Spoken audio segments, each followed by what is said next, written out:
Welcome to the eComOne podcast, the 222, the 222nd episode.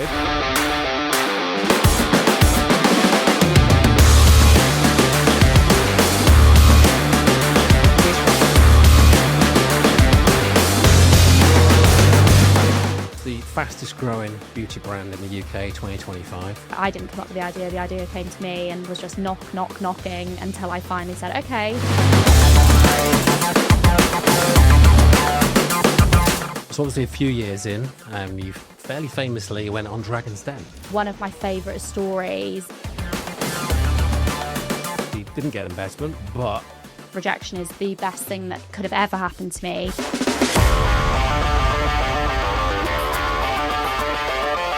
I have a confession to make. Go on. There's a lot of stuff you don't see on the show.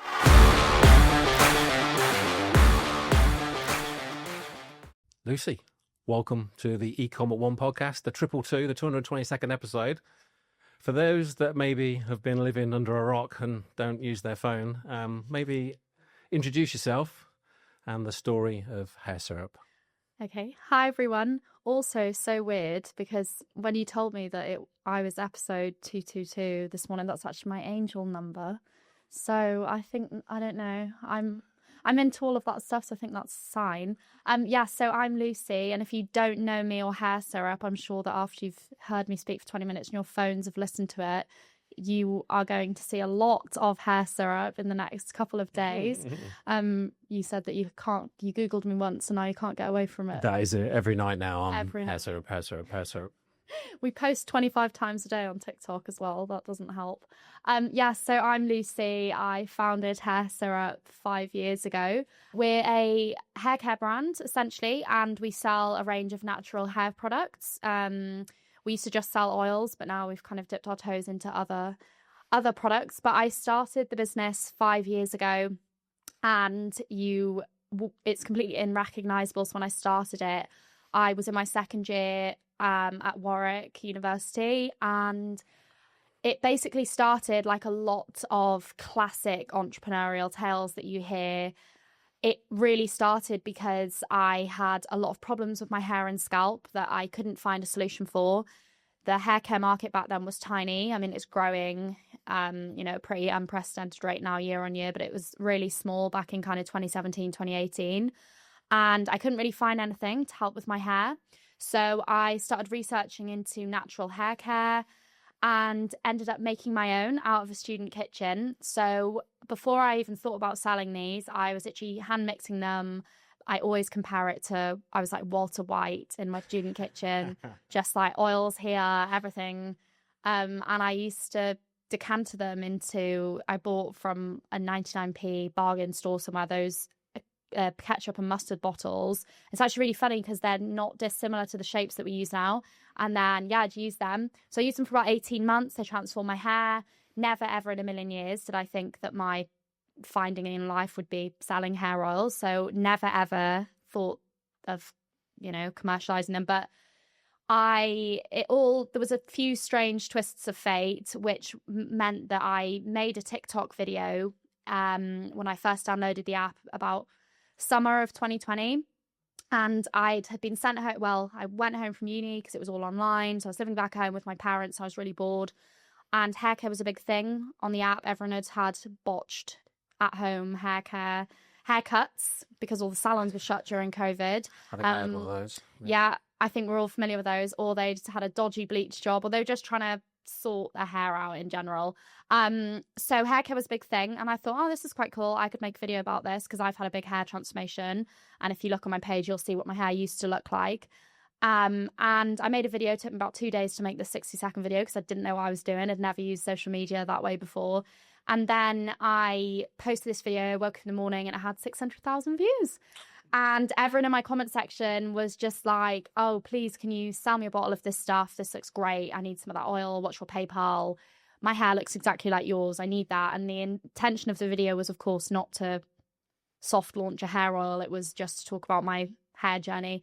So naturally, I ignored every single one of those comments and went about my life for the next 4 or 5 months. Loads of things happened in between. And then we kind of got to a point where I said, okay, after lots of strange occurrings, it was like, people often say, oh, how did you come up with the idea? How would you come up with a business idea?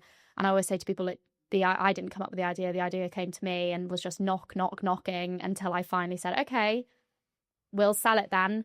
So I thought I might sell 10 bottles. That was the initial plan. I put a few £100 into it at the beginning and thought, if I sell 10 bottles of this, then I've broke even. And I sold those 10 bottles and have since sold many more. And it's just been the craziest 5 years. I always say you could make 10 Netflix 30 long series about my life over the last 5 years. It's just been absolutely insane. And now I'm here. So it was all a bit of a big happy accident. But that's hair syrup in a nutshell. And that's me. So unbelievable. So from an idea just to sort your own hair out, basically. And then here we are now. Just give the guys a feel for the scale of the business now. Yeah, so we've grown into an 8-figure business now. So we own quite a significant chunk of the UK hair oil market now. We're stocked in Boots, lots of the big retailers, and we're in September of 2025, we got ranked as the most viral hair care brand on the whole of TikTok. So this is globally against every big hair brand you can possibly think of. We came number 1, and we're always in like the top 3, the top 5. So we definitely know how to keep that momentum going. So yeah, we're like one of the top hair care sellers on TikTok Shop. And we're expanding internationally now. So over the next 2 years, we think that with the right partnerships and distribution channels, we could be building something quite big. So from student dorms, I need to have a word with my son. He's still making about £300 a month. So student, 1 bottle for yourself, and now we're sitting here targeting 10 million, 8 figures. That's a lot of hair syrup, isn't it? That's a lot. I mean, how much is a typical order? Our average order value is about £29. Yeah. So people normally buy 2 bottles, but sometimes they'll buy, accessories, shampoo brushes, but typically, about £29. About £29, yeah. So 10 million divided by 29, anybody, that is a serious business. And that's all in. How many years is that? Well, I call it 5 years because I did start selling it in 2020, but if anyone wants to look on my Instagram right now, you can actually, I think I posted it yesterday, a photo of hair syrup when I first started it, and you can see how I used to make the oil. So it was literally like measuring spoons and a tiny, measuring jug and 1 litre measuring jug, and that's how it was made. So yeah, I don't know if I can count that as a business for the first year and a half. So a year and a half, sort of doing a few bits and doing a few things out. And I mean, we were making quite a lot of money, to be fair, but it was really tiny for the first 2 years, and it was out of a conservatory, and I was still in uni. It was when I graduated, really, and got my first business premises in 2022 that things started to really take off for the business, because before that it was there, but it was a little just a little thing. Start getting serious sort of a year or so in. Yeah, exactly. Exactly. And then that's when things started to ramp up. So obviously a few years in, you fairly famously went on Dragon's Den, and that's where I sort of became aware of the brand and yourself and what you're doing. I think it'd be good to chat about that sort of, would you recommend going on programs like Dragon's Den? Oh, I always get asked this question, and I've got quite a funny story, because if anyone's familiar with Dragon's Den, when they asked me to go on, they thought it would be a great clashing of 2 worlds between Gen Z and the kind of older, small C, conservative, traditional business shows. They wanted to see how it would all fuse, and fuse it did. So anyway, I think it really depends. I always get asked by people. So I went on there eventually, with just the sole intention of, I'm not even, even this year, I don't even think I'm going to be taking any investment anyway. I don't need to raise. So it wasn't, I didn't go on there. I didn't even really, to be honest, this was nearly 2 years ago now when I filmed the actual pitch. So a lot of people don't realize that the day after I went on the show, this guy came up to me at a local supermarket and said, "Oh my God, she must be knackered. And I said, what? And he said, oh, you've travelled all the way down. How are you here? You were on TV at 9 o'clock last night. And I was like, yeah, I filmed this like a year ago. But yeah, no. So anyway, they asked me to go on and I was like, do you know what? It's just 3. So they approached you, did they? Yeah. And at the time I was a bit, a lot of people told me not to go on because they said, you don't, what would you use the money for? You don't need money. You're not really in a position to take on investment anyway. And I said, yeah, but it's 3 million people viewing my product. It's good advertising. We can do lots of content around it, which is the reason why a lot of people go on there. But expectation management is very important. And if you speak to other brands who've been on Dragon's Den, they'll tell you the same. So mine was a very special case because when I went on, I got rejected by all of the dragons. There's a lot of stuff you don't see on the show. Obviously, everyone's, probably knows at this, in this room that TV is what it is. It's not, it's there for entertainment. So I was in that den for 3.5 hours and then they take 10 minutes of those 3.5 hours and put some dramatic music on it. And it's all quite crazy. But there was a lot of controversy, deliberate controversy in my episode around a deal that I was offered and then the other dragons. And there was a lot of drama. It was very dramatized.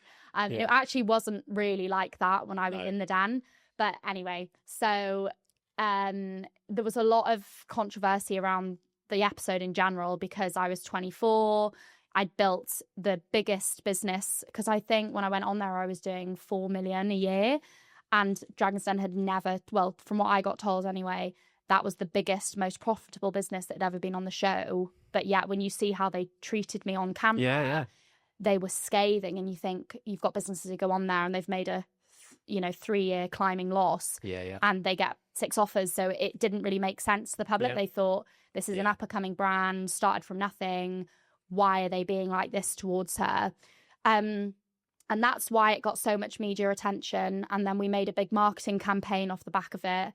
And one of my favorite stories is, and so people ask, oh, should I go on it? And I just say, well, it kind of depends what you're going to do with it.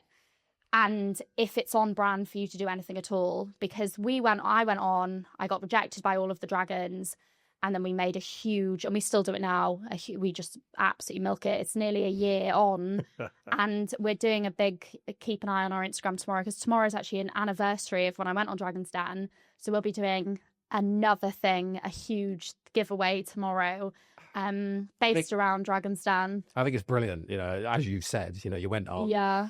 They didn't invest, some controversy around Tuka's sort of offer, and then, and it was cut back. But ultimately, you went on there doing circa 4 million, making 1.2 million a year net profit, not gross profit, net profit. So very, very unique. And then obviously didn't get investment, but you obviously got however many eyeballs on the brand. So the people that are maybe listening and with us, there's obviously there's usually an upside to things like that if you're willing to sort of lean into them. Yeah, and it was the best thing that could ever have happened to me. And, Stephen Bartlett's in a bit of controversy at the moment. But he said to me after I came out the den, because I was really upset, I didn't really understand what had gone on. It was a lot. Unless you've been through the experience, you don't really understand. And it's hard to explain sometimes. But he said, this will be the best thing that's ever happened to you. He said, you don't see what's happened here, but we've just done you the biggest favour of your life by rejecting you. And I said, what? And he's like, Lucie, if you went to any VC, you would have money thrown at you. He's like, do you understand that? Of course, at the time, no, I didn't. And now I do. But I said, no. He said, we've done you a favor here.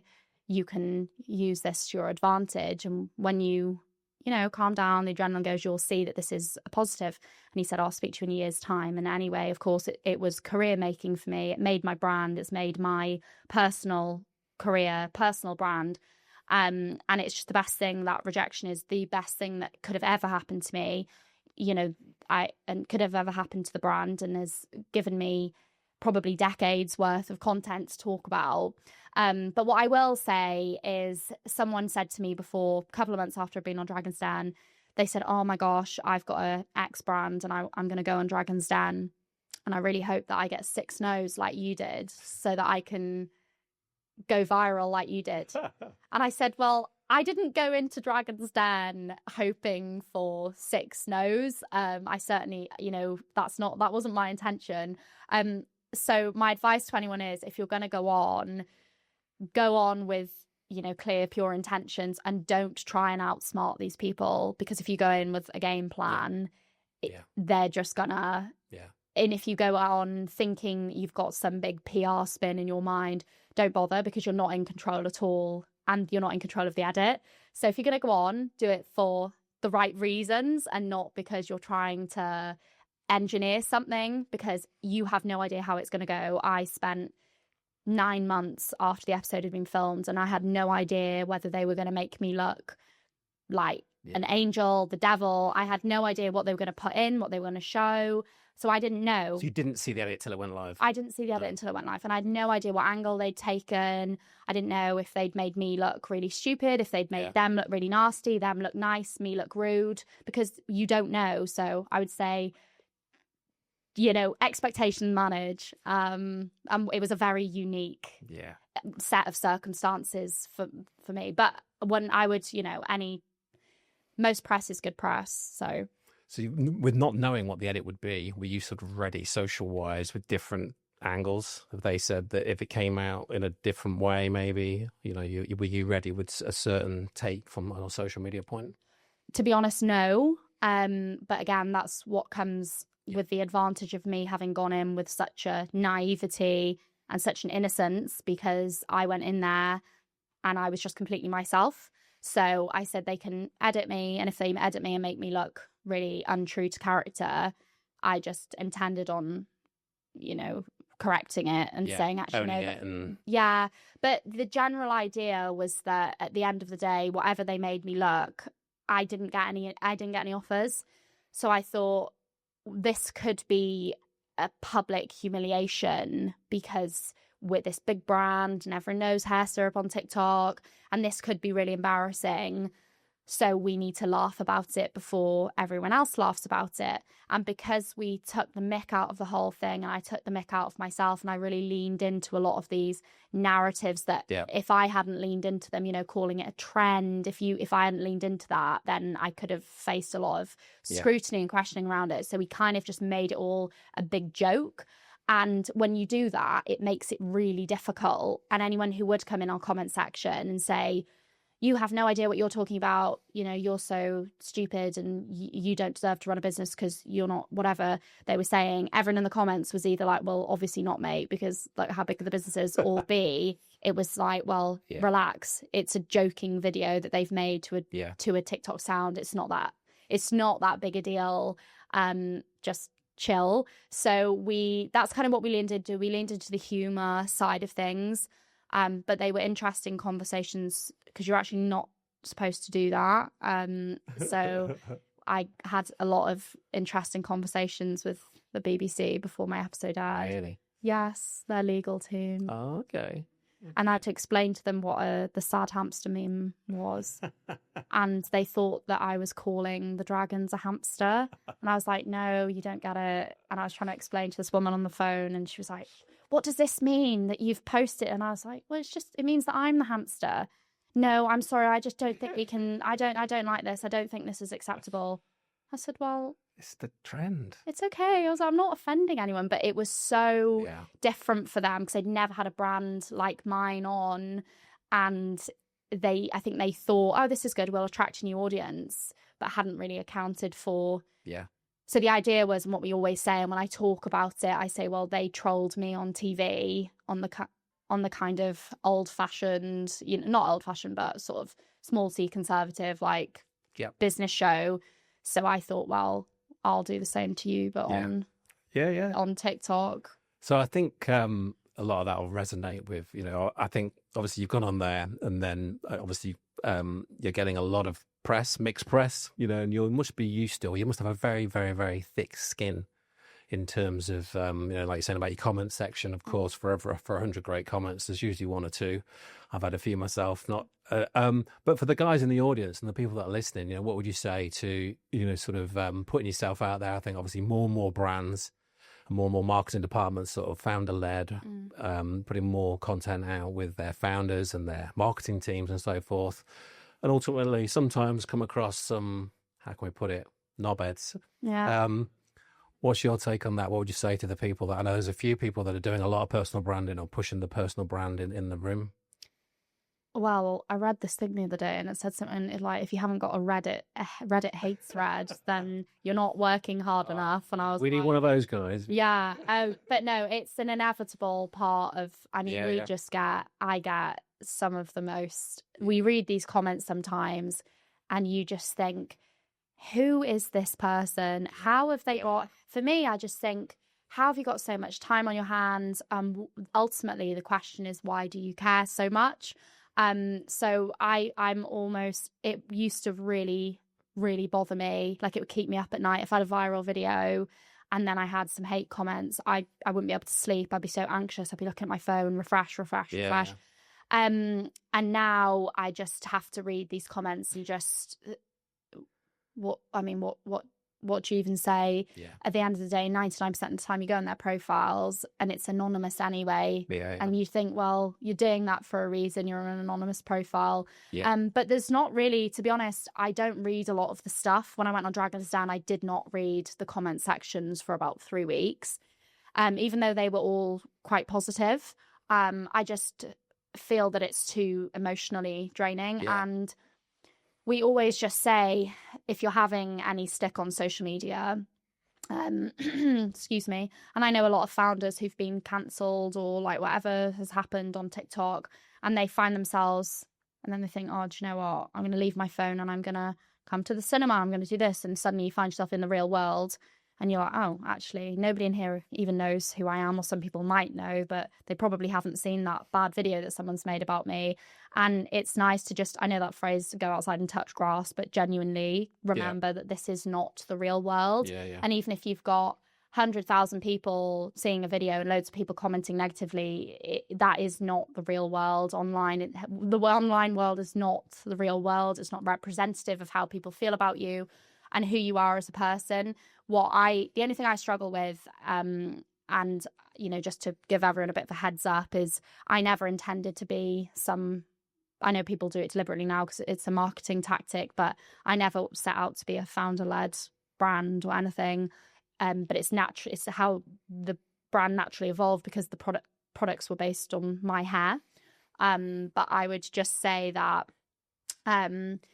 it's something that you just have to accept is going to happen. If you're putting yourself out there as the founder of a brand, it's so much easier. We have comments when we had to do a price increase the other day, and the comments, and it's like, oh, you need to explain yourself. And I commented back off my personal page and I just said, listen, like our food, our weekly food shop has gone up by 40% in the last 5 years. I've increased my prices twice.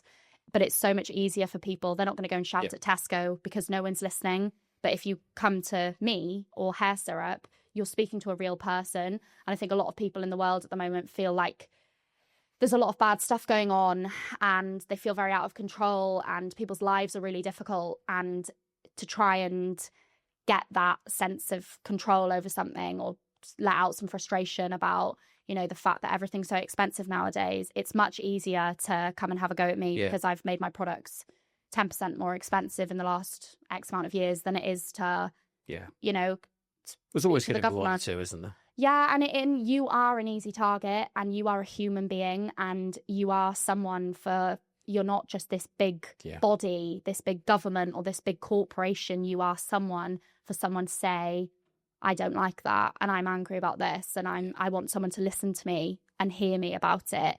And unfortunately, you're in the firing line for that. So it's not for everyone. To be honest, I don't think it would be for me in an ideal world, but that's how the brand's evolved. Or 25 TikToks a day, you're going to get some stick, aren't you? Oh, 1,000,000%. And a lot of people, one thing that I've had to really come to terms with in the last year that I found really difficult, to be honest, and just mainly because of my personality type, I found it really difficult getting to grips with the fact that so many people feel that they know me on a really personal level and they know loads of stuff about me. I have people come up to me and they say all sorts of things and I'm just standing there thinking, oh my God, how's everyone know this about me? But of course they know this about me. I'm posting all this stuff online. Yeah. But it was a strange thing to get used to, because I'm generally quite a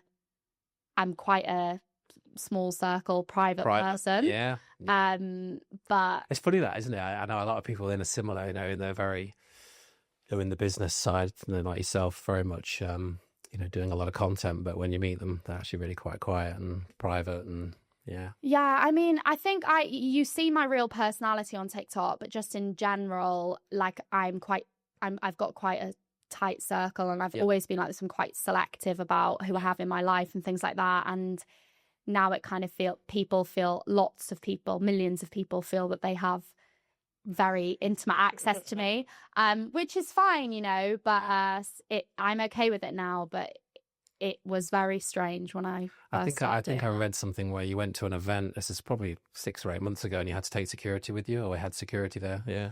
Yeah, we've had a few things, and again, I've reflected on a lot of things that have happened over the last year, and almost tried to kind of take some learnings and responsibility from it, because it's like sometimes people do things that are not okay, but and also overstepping a boundary. But also I think parasocial relationships are something that people are going to become a lot more interested in over the next few years, especially I think the law and things like that around trolling and any type of parasocial relationships, positive or negative, are quite interesting. But we've had some experiences, like I said, that's probably what you read about, because that was in the news and stuff. But as I've reflected on it, I think, well, people don't know the difference between people's brains. Have we actually evolved enough to know the difference between real life and social media? So when people see us on social media, speak to us on social media, feel like they're so close to us, they forget that when we see them in real life, no, sorry, actually, whoa, like you can't do this, or you can't behave like that. But again, I genuinely don't think it's even anyone's fault. I think it's just we're going to take a while as a, I don't know, generation or whatever, to be able to differentiate between, I know this person on TikTok, but I also, they don't know me and I don't know them, and I need to respect that they're also a real person with their own life. But no, we have had a few things happen. But like I said, I take responsibility for a lot of the things, because maybe I'm not good enough at setting those boundaries, and Well, thank you for that. I think it's inevitable. You're all going to get trolls. You're all going to get comments. To tell you all, yeah. I can remember doing my first webinar, and the first comment I came off, I was super nervous. I came off, and one guy said this was the worst webinar I've ever been on, and I was like, really? Yeah. And then the next guy said this was great, and the next guy is a client of ours for about 11 years. So you're always going to get one, I think. So change of direction then. Obviously, fastest growing beauty brand in the UK 2025. Like most verticals, crowded space, lots of people doing a lot of things. How do you stand out? Obviously, you've got the social media side. Anything else away from that? Yeah, it's a good question. I mean, people often say to me, what's your USP? And it's the $1 million question. Why do some brands, why did Gymshark make it when so many didn't? It's sometimes you just don't really know. I think sometimes brands just have something about them, and I think hair syrup does have that something about it, but that's probably not useful to everyone, so I'll be a bit more specific. But where I think the brand's done well in a crowded market is, and I recommend this to everyone, this is my biggest piece of business advice, in all sorts of different ways. I always say to do one thing well. So you see beauty brands, hair care brands, and they want to do everything and be everything and try to cater to everyone and offer this and offer that. And I want to sell shampoo, and I want to sell this, and I want to do that. And we're going to sell to men, and we're going to do this, and we're going to make sure that everyone's catered to. But actually, I looked at it completely differently, and I thought, I want to be the biggest brand. Well, I didn't think this at the beginning, obviously. But when the business started evolving, I thought, I've got some really good products here. and I knew they were really good products, and everyone loved them. You know, especially, it gets different now. We sell millions and millions of bottles, but when you're only selling a few and every single person who's buying one, I'm talking like 3 people in 1 year maybe would email me in the beginning, oh, I didn't like this product, but everyone just loved them, and they are amazing formulas if anyone's used them. So the products are great, but I really honed in on the pre-wash oil. It wasn't just hair oil, it was the pre-wash hair oil. And I was like, I want to sell the best pre-wash hair oils, and I want to sell different pre-wash hair oils, and I want to make sure that they all do really good different things. So we were really thoughtful and conscientious about any sort of new product I was bringing out. And I've bought a few products out, and when I've deviated away from that original thing and they flopped. So I understand now, okay, I know what works, I know what people like, and this is where the trust has been built between myself and the consumer. So that's kind of how we work. Our NPD will take like one of our top lines and then branch the NPD off that top line, because you've already got that trust there. People like the product, and it's so much easier than trying to say, oh, I want to bring out a banana shampoo and conditioner, and people just go, we don't sell anything to do with bananas, and it's just so much harder to market. Whereas when we bring anything out that's to do with Rapunzel, because people already love the oil, it's a natural progression then, and it's such an easier sale and such an easier customer acquisition, because they already love the oils. They think, well, I'm going to love this too. And then of course we spend months, 18 months is usually our minimum of bringing out a new product, which a lot of beauty brands, you know, they don't even, like, you get beauty brand founders, they don't even know what's in their products. They don't even know what works, how it works. They get it white labeled.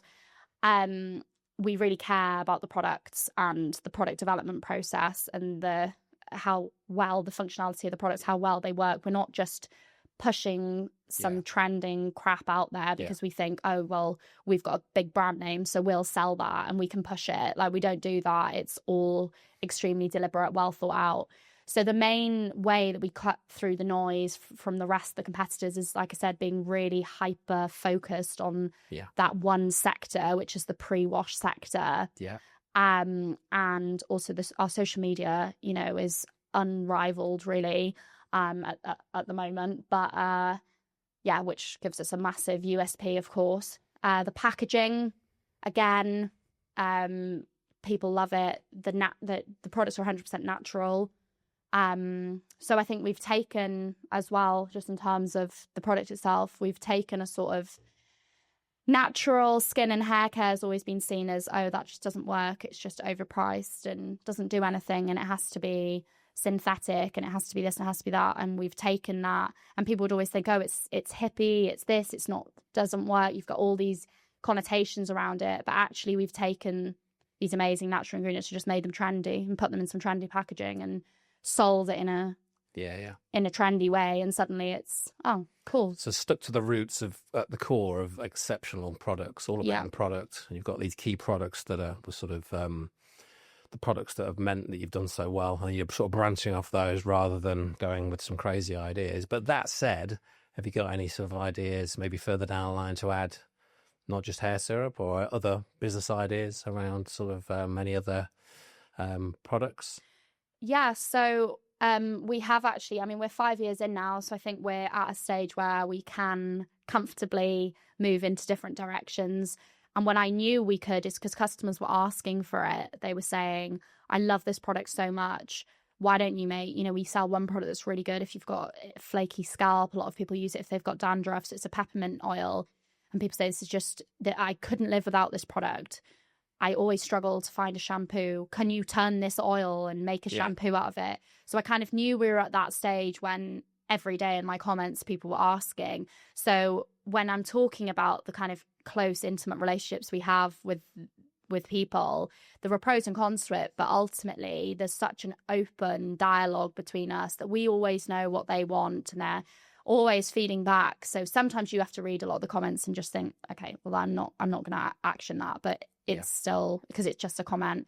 But when I was getting these, I thought, okay, but now that we've cemented ourselves in that particular market, now I think what we're doing is we're taking the lines, and all the products very functional. So if we take the mint condition, for example, which is the peppermint one, I'm going to bring out a range around that, but it's going to be about detoxing shampoo and, 4 in itchy scalp. And then we're going to bring, 1 out specifically for breakage and bond repair, things like that. So we're going off the functionalities. So I'm one of those annoying people who always has a million business ideas going around in my brain. But they warned me on Dragon's Den that, and I think one of them said to me, "Oh, you remind me of, you concern me because you remind me of the same sort of person as Stephen Bartlett might have been in his younger years." And they said, "You seem like the sort of person who might just chase after the next shiny thing." And they did say that. Yeah, we advise not to do that because you've got something really good here and you need to focus on it. And for a while I was like, oh, I could do this, I could do that. And then so but at the moment it's just everything is being blocked out for just to focus 1,000,000%, and that's what they advised me to do, and that's what I've done naturally anyway. So ultimately working on new products that, as you said right at the beginning, that you maybe sit under some of the best sellers, but they may be more for the scalp, they may be more shampoo and so forth. So I think that'll resonate with a lot of the listeners when we're thinking about lifetime value, acquisition costs, the average order values. We said at the beginning with £30 or so, but obviously when you've got 3 or 4 products to add to that, you'll be able to shift that. Well, Lucie, we are vastly running out of time, so I'm going to fire the last couple of questions at you. So obviously we're at the AI versus human day. So what are you guys using AI for sort of operationally within Hair Syrup? Oh gosh. Well, we tried to avoid using it on our social media pages. We've done it a few times and haven't been well received. Because I don't know, I think people are just used to us doing a lot of real stuff, and they, people have, and to be honest, like the first time we did one of those AI generated icons or whatever they were trending last year, I had no idea really of the environmental impact and stuff like that. So we were swiftly corrected. So I thought, okay, we won't be doing that. But behind the scenes, we integrate it a lot into our customer service, into our what's it called? Oh god, I don't actually do any of this stuff. Your tickets and so forth, like your Oh yeah, but also our inventory. We use it a lot. Warehousing, we use it a lot. And I know that our marketing agencies and people who we work with lean into it a lot, but we don't do too much. But then we outsource most of our stuff anyway. Like there's only 2 of us. 2 of us who do the main Hair Syrup page, and then we've got another social media assistant who does our other page and bits and pieces. But we're very lean in house, and we just outsource the majority of stuff anyway. So but we're not overly I'm certainly not overly techy, but but very good on the socials. Someone laughed at me. I said, "Oh, I'm not really into technology," and they said, "Are you joking?" I said, "Well, there's a difference between being able to make content." Because I actually think that's more about creativity. I say this to people all the time as well. People say to Lucie and I, say, how do you come up with so many ideas and how do you make so many videos? How is it humanly possible? And I honestly, I hope I don't offend anyone, but I honestly look at people and say that to me and I think, are you in the right job? Because this to me just comes so naturally. And having ideas is the best part of the job. And if you can't think of, if you're running a social media agency, but you're thinking, oh, I can't think of one TikTok idea today, then I don't know. I mean, it's the best part and most natural, pleasurable part of the job for me. You're in your flow when you're doing that. I am. Like and that's why you can bang them out, sort of thing. It's difficult for me sometimes though, because I do about 7 hours of meetings every day, so I've got one type of my brain, and then you've got to flip into that. I think it's the left side is a creative side, so I'm kind of getting between the two, which is difficult, but Well, thank you for that. Last question from me. Well, maybe 2, actually. I know we're a little bit over time, but I'm getting the eyeball. So, so on Dragon's Den, you talked about that, obviously at the time, obviously a couple of years ago now, I think it was 49% rings a bell, but TikTok was 49%. And obviously we talk a lot on the podcast and with our clients around that sort of split, and security around the different channels. Maybe talk to us about that sort of marketing mix now, where the sales come from, and how maybe what you've done in the last year to sort of mix that up a bit more. Yeah, so it looks very different to how it did almost 2 years ago now when I went on there. The Dragons will be happy to hear. Because Stephen Bartlett said something like, oof, we're going to need a life raft. I don't know if you guys saw that little viral clip. When I told him that we were taking 49% of our revenue from TikTok Shop. Again, they were right. Can't argue with them. We now do less than 23% of our revenue comes from TikTok Shop. And the rest is made up mix of B2B, D2C. We started stocking, well, I don't know, Amazon, whether that's a retailer or who knows if it's D2C. I don't really know what it's classed as. So we do Amazon, and now, the rest of our revenue now is made up from so our website now outperforms TikTok Shop, which is exactly where it should be. Exactly. Because of loads of different reasons. And how have we done that? Interesting. We've done, to be honest, a lot of it's come down to focusing on Meta, and really focusing on, we do a lot of gift with purchase, really simple, basic stuff, giveaways, exclusive website items. So not listing things on TikTok Shop or listing 500 on TikTok Shop, but 5,000 on the website. So when it sells out, you have to come and shop directly. What else? Email marketing. That's been huge. SMS marketing we've done this year. But I didn't pay for a single ads, and I scaled to a couple of million before I even paid for any ads. So that was all a bit of a minefield to me. But really leaning into Meta ads. And also what's really helped, in my opinion, building our D2C and establishing ourselves as a brand outside of TikTok is doing a lot of in-person events. Yeah. And I think a lot of press has helped boost that as well. And but 49% sounds a lot, but you got a lot of these big beauty brands, they do 80%. Some of them do over 90%. So 49 wasn't great, but it is nowhere near what a lot of brands are doing. So we're down to, like I said, less than 23. So you've very much sliced it up now, less reliant on one, but still very much doing a lot on TikTok. Yeah, and TikTok's become more of a brand awareness. It's become a touch point for us more so, rather than necessarily a revenue driver. You're still getting on the lives yourself then? Oh, I don't ever really have time, to be honest with you. So. People say all the time, and people constantly push.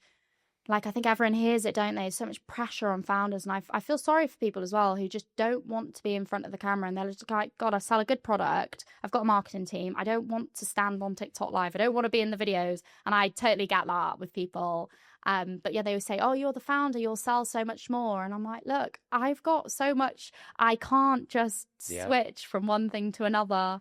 So I do a little bit sometimes, but I've moved. I don't live in Pembrokeshire anymore, which is where the warehouse is as well. So no, I think that will resonate with a lot of the guys in here that are getting asked to go on socials, TikToks, webinars and video and all sorts. I know there's one chap in here particularly that we have to drag on camera to do some stuff.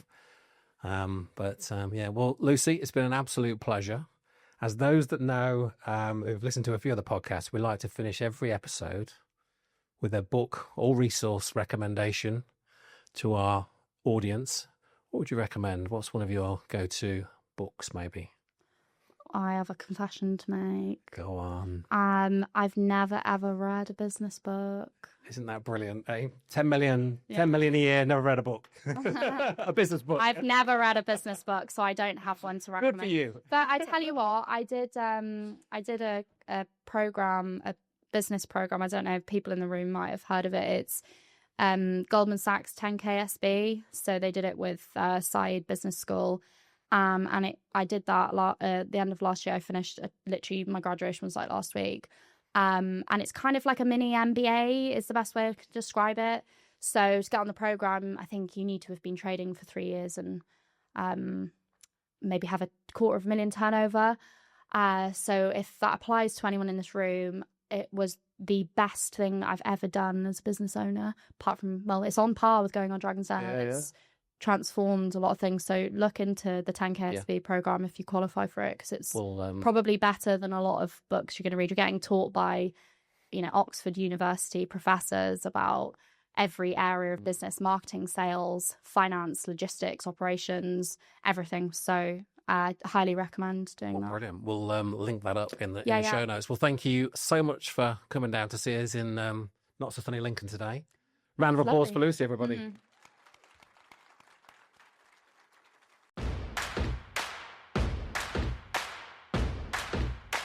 If you enjoyed this episode, hit the subscribe or follow button wherever you are listening to this podcast, so you're always the first to know when a new episode is released. Have a fantastic day, and I'll see you on the next one.